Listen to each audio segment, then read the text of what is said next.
At dahil matatapos na yung aking live, ayan, at nangati na naman ang aking paa. Halika, mga ate, mga kuya, mga marites, ikukwento ko sa inyo yung kaganapan dito sa Port Vila nung nagkaroon ng malakas na lindol. Ito yung town, yung pinakasentro ng Port Vila. Kung napapansin nyo, halos walang tao dahil pinagbabawal ng batas nila na maglakad-lakad dito. Ito yung kabuuan ng town. Kung nakikita nyo, talagang walang katao-tao dahil ang pinapayagan lang na pumasok dyan, yung may mga negosyo dyan at pwedeng kumuha ng gamit nila. Pati yung sikat na Iririki na resort dito sa town, wala rin halos tao dahil nga walang turista masyado, kaya siguro nagsara din muna pansamantala. Talagang lahat ng building dito, kailangan i-demolish yung iba dahil delikado.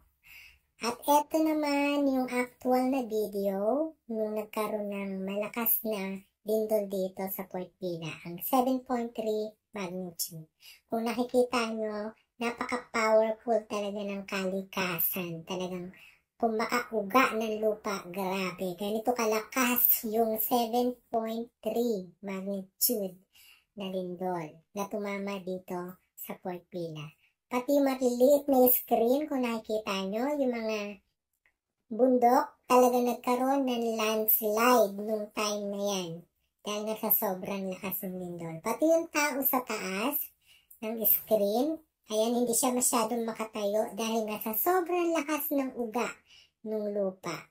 Pati yung building dito sa kabila niya, ayan, mabuti na lang nakalayo si kuya dahil maya-maya lang bumigay ang building na yan. Ayan, natumba. Buti na lang nakalayo ng konti si kuya dahil napaka-delikado talaga. Pagkatapos ng lindol, ayan ang bumungad sa amin dito sa Port Vila. Wasak-wasak na mga establishment. Pati yan, mga building na yan, wasak-wasak din yan.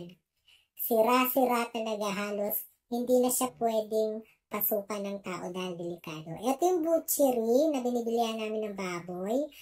Yung katabing building niya. Dating 4th floor, naging 3rd floor na lang dahil bumigay yung unang palapag. Pati US Embassy dito sa Port Vila, ayan, bumigay din yung unang palapag. Kaya ayan na siya ngayon, na-demolish na. Pauwi na rin ako nung time na yan dahil mag-aalas 6 na rin yan ng gabi at baka gabihin ako sa daan. Kaya hanggang dito na lang ang aking video. Sana nag-enjoy kayo.